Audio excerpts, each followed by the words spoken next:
People don't feel, they're fearful. They don't feel they have voice right now. They feel that in order to show how much they care about something, they have to show how hard they can hate someone. And they believe that the only way forward is to bully the bullies. And I can tell you from the data, from the data alone, it is never going to work that way. It does not work. It poisons the well. We will go backwards. It's the end if we decide that the way to win is to bully the bullies. Thank you, everyone. Good afternoon. Thanks so much for being here with us today for this for our breakout, Building for Behavioral Health. I know we have a jam-packed agenda today, but we wanted to start our session with just a few minutes for calm and reflection, a chance to take a deep breath and hopefully be transported. As Amy just talked to us about, the spaces around us shape our emotions, our mindset, and our well-being, and we really wanted to center ourselves in that notion here today. The music that you just heard was a piece called Sylvan Sound, created by Sam Stubblefield. And it's a data-driven musical experience that transforms real-time environmental data from Washington's Olympic National Forest into a living symphony, letting the forest itself conduct an ever-changing orchestral score. My name's David Saladik, and I'm a senior principal at Mass, where I co-lead our Boston studio with a focus on global and community health. When I was thinking about planning this panel, I thought back to one of the earliest projects I led at Mass, a tuberculosis hospital in Port-au-Prince, Haiti, for multi-drug resistant TB. Our partner at the time, Jescio, had lost their previous hospital in the earthquake in 2010, and patients were in treatment for up to 6 months, living in temporary tents that were battered by tropical storms and sweltering 100-degree heat. We envisioned a hospital that felt dignified and healing, a place to come and recover from TB that was filled with light and air, with a lush courtyard, with shaded spaces where patients could eat and gather and build community. While intended for physical healing, the environment had a profound and unexpected impact on mental well-being. As we later learned, the drugs to treat MDR-TB caused severe side effects like depression, anxiety, psychosis, and even suicide. But these episodes, we learned, subsided after the hospital opened, which staff directly attributed to the environment that was created. And this opened our eyes to this idea that design could not only address the visible, but also the invisible aspects of health and well-being. And since then, we've branched out to explore this idea in many forms, from outpatient mental health facilities to harm reduction and homeless support services, from federally qualified health centers to supportive housing for survivors of domestic abuse. And across it all, we've learned that innovation in health doesn't always mean new technology or more medicalization. It can mean leaning into our shared humanity and meeting people where they are. Designing for well-being begins by asking, what would we like for ourselves and for our loved ones? We've had the incredible opportunity to support partners daring to tackle these big questions through research and design and imagining new models of care that show us another way forward. We're so thrilled to have some of them here with us today. I do need to say, please be aware as a warning, we are going to cover some sensitive topics such as suicide in our talk today. So with that, I'd like to turn to our panelists. Tell us a little bit about what well-being means to them and how that manifests in the work they're doing. So I'd love to maybe start with Scott and pass it to you. Thank you. Thanks, Dave. Thanks so much for including me in this important discussion. So I'm Scott Halpert, and my wife and I are the founders of an Ann Arbor-based suicide prevention nonprofit by the name of Garrett Space. We came to this mission the worst way possible. We lost our 23-year-old son, who was an amazing individual, to suicide.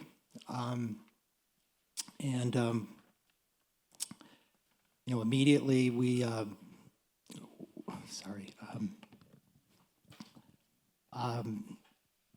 when Garrett was struggling, Julie and I really don't know where to turn for help. And like so many other parents of young people who are in that position, Garrett was seeing a therapist, but he clearly needed something more. And the resources out there that we saw really weren't well suited for him, or weren't what he was willing to try at the time. So after we lost him, we did what a lot of parents do in that situation. We spent a lot of time thinking about our regrets and ruminating about what we could have done differently.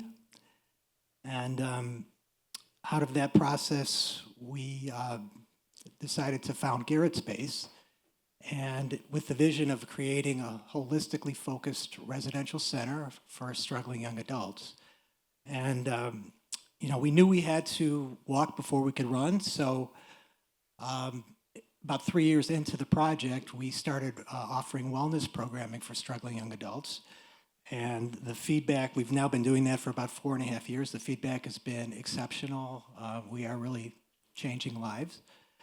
And then now we're at the point, 8 years after our son passed, where we are building that residential center that we dreamed of a few years ago.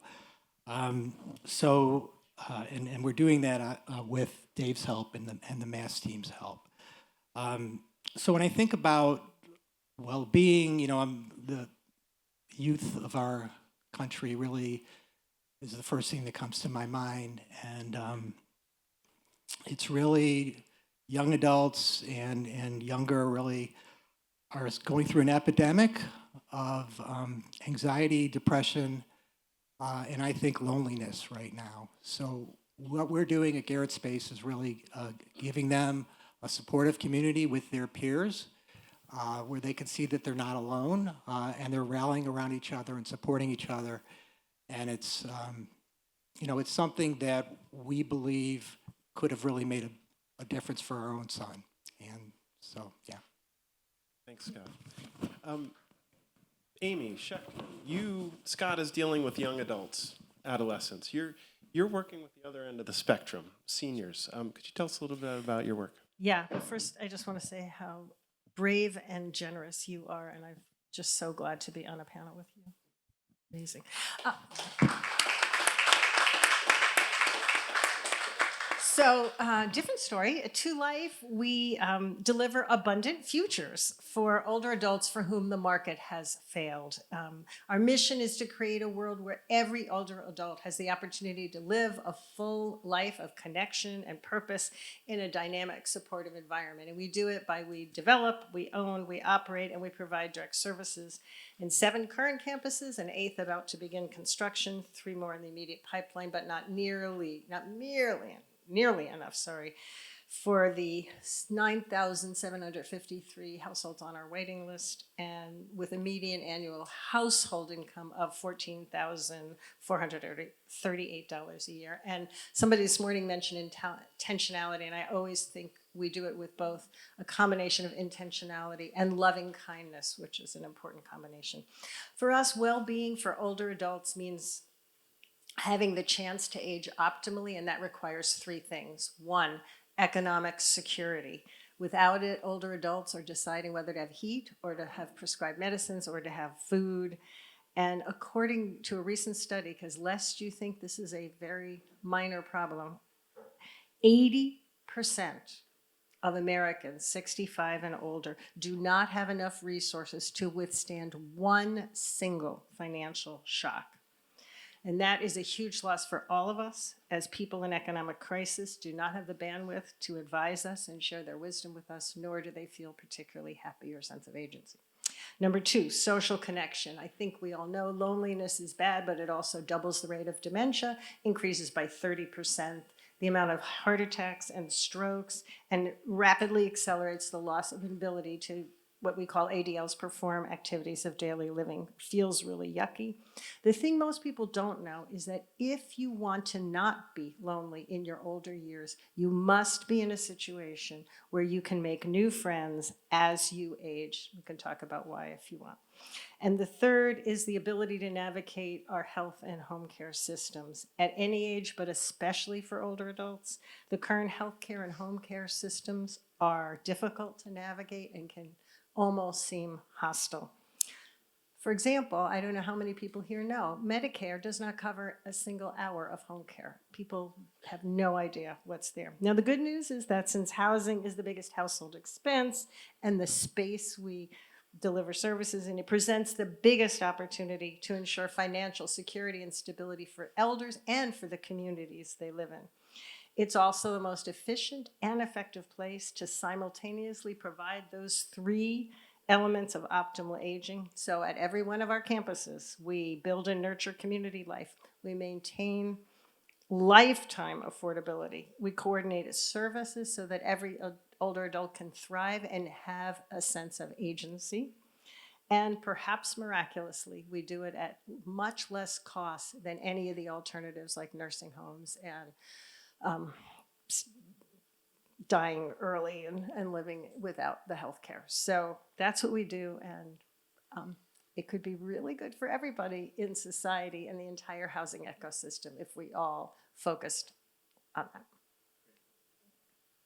Thank you. I know, Patricia, you've had the chance to work on some of these projects, but I was hoping you could introduce yourself and some of the trauma-informed design work that you focus on here at Mass. I'm Patricia Gruits. I'm a co-executive director at Mass. I'm also an architect. And you'll hear a lot about Mass today. You'll hear a lot from us. And you'll probably hear more than once people say that design is never neutral. It either helps or it hurts.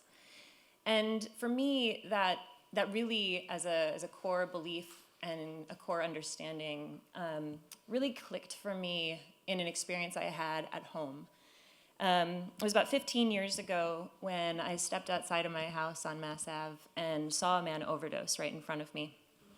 And he was laying face down, sprawled into the concrete, and as cars passed by and other pedestrians passed by, it really struck me just how vulnerable he was in a public space, to be experiencing what he was experiencing in a public space, and to not have the support. And once the paramedics came and did revive him and took him to recover, that experience really stayed with me. And it really was, 15 years ago, the beginning of kind of the iceberg, I would say, of what we now know as Boston's opioid epidemic. And my neighborhood soon became the epicenter of that in Boston, of both addiction and recovery services, a place that many know as Methadone Mile. And the city, the community, the neighborhood, we tried, the response was, sadly at the time, not with an urgency for more care or more shelter, but with more control. The idea to try, if issues like overdoses were happening in public spaces, on sidewalks and grassy areas, the fences went up to pull people off of the grassy areas. They removed benches from the bus stops. They closed off all green spaces or public sort of plazas, and added even spikes or rough edges to any of the sides of the buildings where people might lean.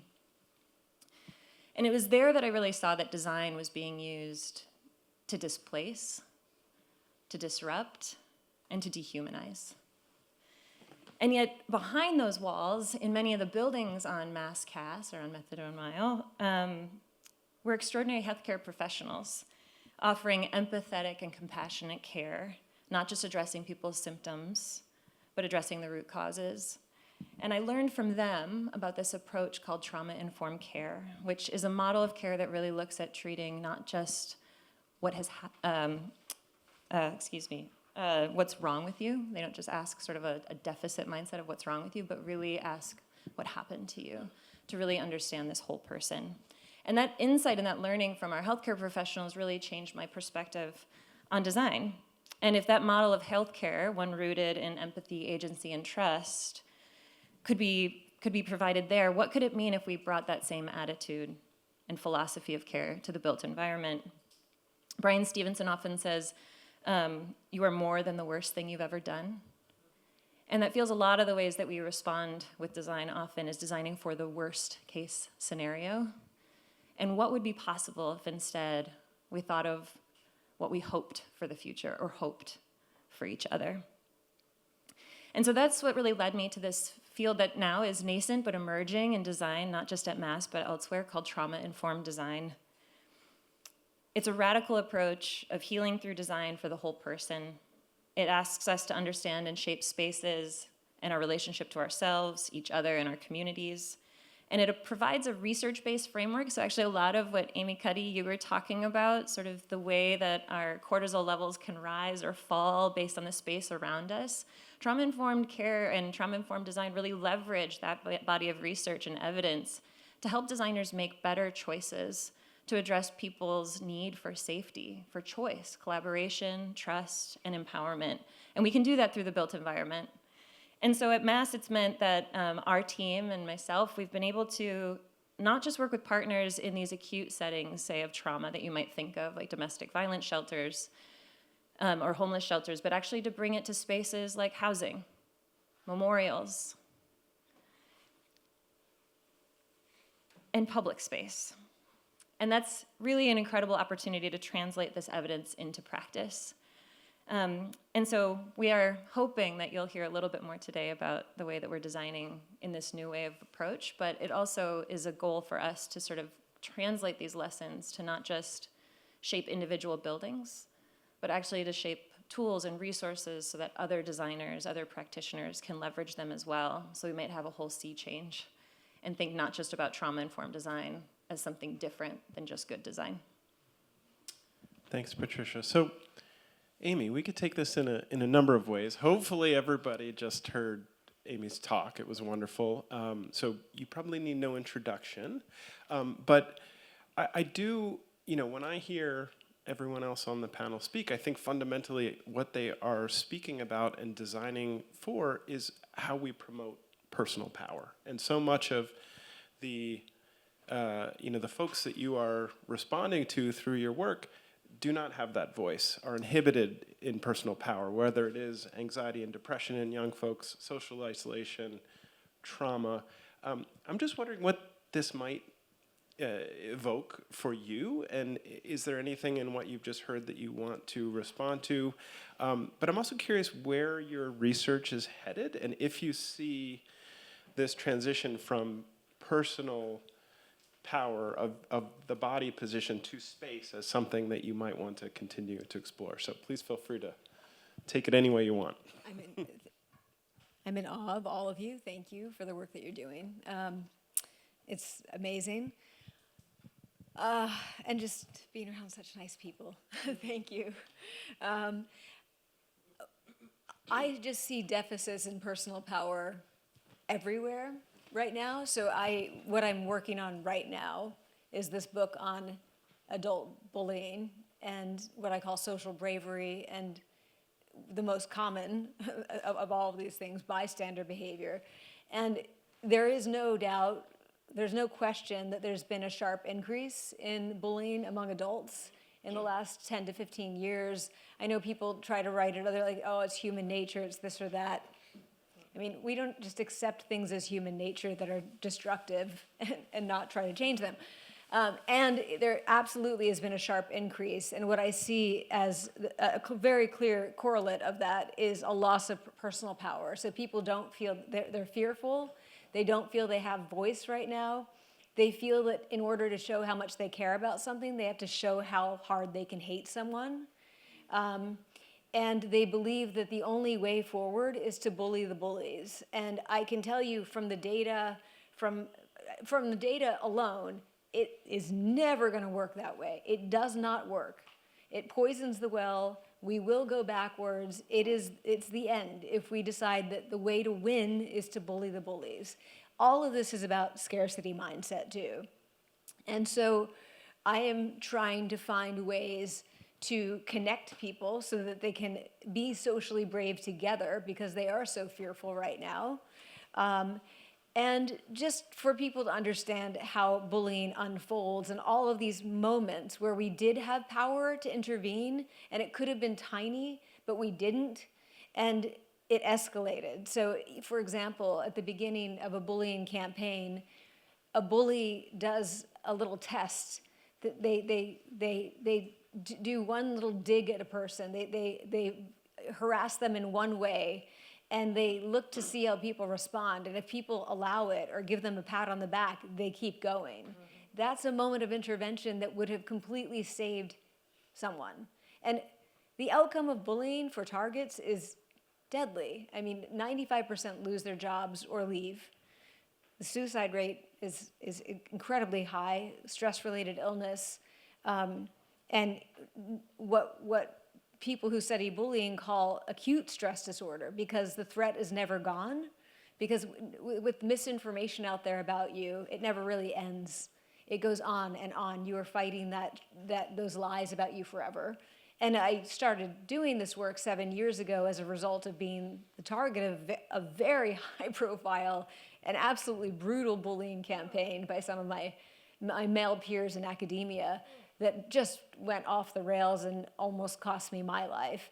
But I definitely see this negative relationship between personal power and this rise in bullying and silence. So my work now is committed to figuring out ways to re-empower ourselves so that we can stand up. And I do believe that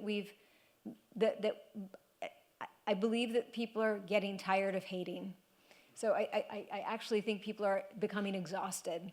And that gives me, I can't believe I'm saying this, I'm beginning to have a bit of grounded hope. And I'll pause there. Thank you. Scott, maybe I would like to follow up with you, because I know that a lot of the young adults that you are supporting through Garrett Space have gone through some of the things that Amy has just described. And I wanted to ask you, you have been virtually building a caring peer community and providing facilitated group support for a number of years now online. Together, we're building a physical campus, a home for Garrett Space, where young adults can come together. I'm just wondering if you could talk a little bit about why you're doing that and what, a physical space, a physical home, means for you and young people. Yeah, thanks. So, again, we have been offering what I've referred to as a hybrid of virtual and in-person get-together programming for the past 4 years, and again, it's been really effective. But having a physical space will make our services and our support even that much more effective. It will help take our participants out of their existing environment, which in many cases can be contributing to their mental health challenges, and give them an opportunity again to be in our little cocoon and supportive environment, and have really a reset on their mental health, and give them the ability to just spend time focusing on healing, which is really critical. So that's the other thing it'll allow us to do is we'll finally be able to bring in the supplemental programming that we've been thinking about for several years, including outdoor activities like nature walks and outdoor adventure and gardening and music and art and the other things that we're going to have at our center when it's open. Amy, maybe Amy Schectman, sorry. Too many Amy's. My wife's also named Amy, so it's been a very confusing couple of days. Amy, so I want to ask you about your campus and your physical infrastructure, because you work on affordable housing, and as we all know, we are in a housing crisis. Our nation, our city needs units, as many of them and as quickly as possible, and I think that has not been Two Life's approach. You go above and beyond, not just to build spaces that allow seniors to age in place, but age in community. And I'm curious if you could just talk a little bit about that value proposition, how you see it, and what the impacts of that are. Sure. Yeah, I'm good. Can I just start by saying how angry I am that you got bullied? I'm having a hard time just being so angry. And what we do is we create cultures and environments that bullying doesn't exist, and mutual support and mutual respect is the groundwork. And if you think about efficiency in the long term, not the short term, yes, we go above and beyond, but we also keep people for, the average in senior affordable housing is somewhere between 5 and 7 years. We keep people for 12 and a half years. while 30 to 35% of our residents are nursing home eligible. In fact, we sent less than 1% last year to nursing homes where nobody wants to be, and it costs government a lot more. So what we do is a combination. I loved some of the things I heard today. We have high ceilings, open permeable rooms. We have every one of our apartments is what we call an apartment for life. So it is 100% adaptable. As your physical needs change, we change your apartment. We don't expect you to move to where care is convenient for us. We expect you forget all the things I said. It's okay. It's okay. I'll get them later. So we can take out whatever. There's a lot of things we do to make them 100% adaptable, paying attention to lighting for people with low vision, emergency flashing lights instead of sirens for people who are hard of hearing, our towel racks, our toilet paper holders, our hidden grab bars, so you don't have to, you can have mobility, and most important, a huge amount of our spaces are inviting common spaces that draw people into community life, with some combination of small spaces for intimate gatherings, large spaces for performances, lectures, holiday celebration, and very importantly, a welcoming entry area, wayfinding and avoiding things that make people with dementia have hard time. If you put like dark colors on floors in carpets, they're afraid that looks like a hole, so you have light colors, a radically different color on every elevator lobby, so you may not remember what floor you live in, but you'll notice the color, large numbers, all sorts of things. And I don't have evidence of each little thing, but I have evidence of the package of things. And so I was really struck by your comments. We asked people why they love living with us, because they kept saying they love living with us. Said, every staff member knows my name, they understand my situation, and they believe in my goals for myself. That's the ultimate dignity, the ultimate sense of agency. And finally, I'll end with this, just huge impact for society. There was a new study that tied directly longevity to wealth. The lowest 20%, and everyone in our campuses are in the lowest 20%, has a life expectancy of 75. The top 10% our society has a life expectancy of 85. We should be at the very bottom of that scale. And in fact, life expectancy to life is 87. The power of community erases the impact of wealth on longevity. Thank you. I'm told we've got only about 5 minutes, which is... just want to see if there are any questions from the audience. And if not, I'm really curious if you have a pyramid story. You told a story about your friends feeling empowered. But I'm curious if you have your own story of a space which has empowered you. If not, I'd love a question from the audience. Can I first I want to say one thing to Amy, which is, lest we think bullying ends in middle school, it's horrible in retirement homes. And so, Not in ours. I know, of course, that's what I'm saying. So building, but like it's a real problem, and people are isolated. They literally can't sit at the lunch table with another group because they get bullied. It's shocking. Geez, I don't know that I have a pyramid story, but I certainly love being on my roller skates. Yeah. And I Does feel taller and stronger. Any questions from the audience? Yeah, please. I can't see back there, so. Go ahead. Oh, my question is, I'm wondering, as an architectural landscape practitioner, that what we can do to help you guys to help people who, like, from building the physical space or physical environment, how we can help. Yep. It's too broad, but any suggestions? I think we want to take that into our practice. Yeah, the question was, as landscape and architectural practitioners, how can we help design and build these kinds of spaces that you're working on? What can we do for you? Let me just say, as human beings, you can help by helping us change the narrative. Older adults are not seen. They are not respected. They are not valued. Think of the language you use.